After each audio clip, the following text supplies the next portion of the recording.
President Trump made an unannounced trip to Iraq to visit troops at a base just west of Baghdad today. This, the first time he has visited troops in a combat zone. Just last week, the president shocked his own allies and advisors by announcing a plan to withdraw troops from Syria. In Iraq today, he defended that decision. If they want us to do the fighting, they also have to pay a price. And sometimes that's also a monetary price. So we're not the suckers of the world. We're no longer the suckers, folks. And people aren't looking at us as suckers. And I love you, folks, because most of you are nodding your head this way. The visit comes amid that growing stalemate back in Washington, with part of the federal government still shut down. The president spent much of the long Christmas weekend alone in Washington, raging against criticism of both that withdrawal from Syria and his ouster of Secretary of Defense Jim Mattis. Today, he defended those decisions. 1 year ago, I gave our generals 6 more months in Syria. I said, go ahead, get them. And it turns out it was really a year and a half ago. I said, go get them. We need 6 months. Go get them. Then they said, give us another 6 months. I said, go get them. Then they said, can we have one more, period of 6 months? I said, nope. I said, I gave you a lot of 6 months, and now we're doing it a different way. Since the weekend, the president has tweeted over 30 times, lashing out against a host of critics. Trump took particular aim against Mattis and Brett McGurk, his special envoy battling ISIS, who resigned protesting the administration's decision to withdraw troops from Syria. President Trump tweeting, quote, when President Obama ingloriously fired Jim Mattis, I gave him a second chance. Some thought I shouldn't. I thought I should. Interesting relationship. According to the Washington Post, the president was angered by the coverage of Mattis's resignation. A senior administration official reportedly telling the Post that the president was, quote, seething about the news coverage and decided to expedite the former general's departure in reaction to negative news coverage. For more, I'm joined by Philip Rucker, Washington Post White House bureau chief, Evelyn Farkas, former Deputy Assistant Secretary of Defense, and Charlie Sykes, author of How the Right Lost Its Mind. Thanks to all of you for being with us. Philip Rucker, let me just start with you. The unexpected news that crossed our wires this afternoon, the president making this surprise trip to Iraq. Tell us what you know. I think he left Washington, you reported, at 12:06 a.m. today. Tell us what you know about when the president decided to make this trip and how exactly it came about. Yeah, that's right, Steve. It was a sensitive, secret trip. It was being planned for several weeks, no doubt. But the president decided to leave Washington in the dark of night, just after midnight, so after Christmas, early this morning, and took that flight over to Iraq. It was an 11-hour flight. He was aboard Air Force One. There were some clues that he may be gone, but we did not know officially that he was going to Iraq until the moment we started getting the news, which was about 3 hours into his visit on the ground there. He met with troops. He posed for selfies with them. He got a briefing from some local commanders and diplomatic leaders, and then he gave that speech that you've been playing clips of to a group of troops there in Iraq. It comes at a moment of really intense turmoil at the Pentagon.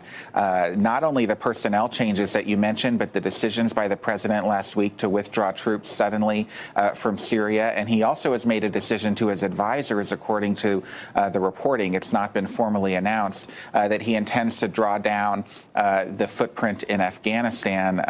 That's the war that we've been fighting for 17 years now. So a lot of change in terms of our military strategy and the leadership at the Defense Department. Well, you say, yeah, that this may have been in the planning for a few weeks. I guess that's what I'm trying to figure out here. I'm wondering if you have any reporting on that, if you've heard anything about any direct connection between the decision to make this trip now and the withdrawal from Syria, possibly more in terms of troop withdrawals. Is there a direct connection? Because this is the kind of trip he has not made before. He's given a number of explanations for why he's not made this kind of trip. Is it connected directly to that decision on Syria? It's a good question, Steve. I don't think it's directly connected. I mean, certainly it's falling on the calendar along with that decision, but it's not like he began planning for this trip to Iraq last week because of the criticism for Syria. This is something that takes many weeks of preparation. Trump actually mentioned to reporters who are traveling with him today that he's tried to get out to go to a war zone a couple times before and not been able to make the trip because of security problems. I had an interview with President Trump about a month ago in late November and asked whether he planned to try to visit troops before the holidays, and he was a little circumspect, but it was clear to me that this was something he'd wanted to do and was looking for the right time to do it. And so I don't think it's connected directly to the Syria decision. Evelyn Farkas, in terms of, we played some clips of it there a minute ago, the message the president brought to those troops and really brought to the world today in that speech, addressing the idea of this withdrawal from Syria, saying essentially, I gave the generals more time than I wanted to give them. I said enough. That's the message. What did you make of what he was trying to convey? What did he end up conveying today? Well, the first thing he conveyed is that he cares because he went there. So we got to give him a little bit of credit for that, Steve.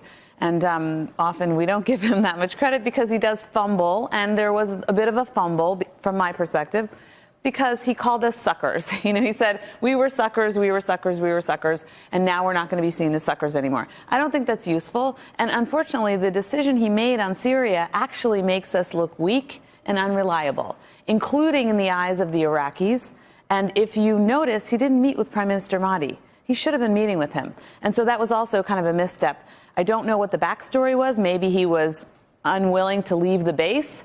You know, but you can't ask the prime minister to come to the base. That's a little bit tricky. You know, you're in his country, you should go there.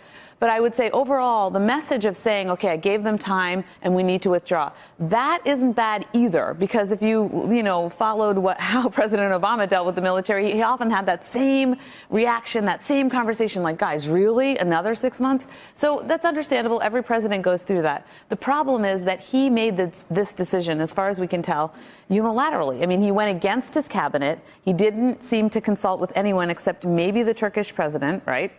And that's a problem because it affects allies who are fighting with us. We've got 74 other countries in the coalition, including some on the ground. The French are on the ground today. And the other thing about ISIS, I mean, you guys were talking about what's going on with ISIS. There was just an attack right in Tal Afar, which is right near Mosul in the northern part of Iraq. So ISIS is very much a threat to Iraq. They're concerned about our withdrawal, the Syrian withdrawal, because they'll have to obviously step up. So I think the real message is not that we're suckers, it's a question mark. And so the allies are thinking we are looking weak and we may not be the most reliable allies. For the troops, the message is I'm here, I care. You know, I'm going to give you support, but it's not unconditional. And I'm trying to, Charlie Sykes, also figure out, I guess we'll see polling on this, I'm sure, how this is going over with the public. And I do wonder just, after a decade and a half here of Iraq, of Afghanistan, sort of all the post-9/11 foreign policy developments, we see in polling there does seem to be more hesitancy than there was, a decade and a half ago or so when it comes to deploying troops. The idea of not being the world's policeman, I think Trump used that actually in his speech today. He used that line. I think that does seem to have some popular resonance. Now, I wonder, what is your sense of the public's reaction to the troop withdrawal here from Syria? Well, I'm interested in that as well. There's no question about it that there's a great deal of fatigue over our endless wars, and I think that may be reflected in all of this. And I want to echo what Evelyn had to say. You have to give the president credit for doing the right thing. I wish he had done it earlier. I wish you did not have to shame him into doing it. And after a weekend of sitting home alone at the White House, being petty and petulant, unfortunately, at this moment where you could have presidential grace and leadership on display, he chose to be petty and petulant as well. I mean, standing in front of troops describing America's commitments as being suckers is really deeply offensive when you think about it. Not only did he lie to the troops and politicize the event, lie to the troops about the salary increases, but to describe American commitments as being suckers. I mean, you need to step back about and reflect on the crass transactionalism of a president of the United States who would imply that men and women who have served their country in the Middle East, perhaps given their lives, were suckers. And this is the tone deafness that he has. So to your point, Yes, I think that there are a lot of Americans that are more than willing to draw down, but the way it is being done, the betrayal of our allies, the lack of a process, the lack of the consultation with the military, the lack of respect for somebody like General James Mattis, and that performance today, yes, the pictures are wonderful, and maybe that's all that people will take away from it, but I think it was an unfortunate event on top of a series of unfortunate events. Well, and you mentioned, Charlie, too, in the full address today, there were political overtones at several points in the president's speech. Donald Trump going after Democrats at one point, noting not just how many supporters he had in the audience. We can watch a little bit of that here. When you think about it, you're fighting for borders in other countries. And they don't want to fight the Democrats for the border of our country. We're here to help others. And for all of you that have those red caps, and I saw them before, I signed a lot of them, it says, "Make America Great Again." And you know what? That's exactly what we're doing.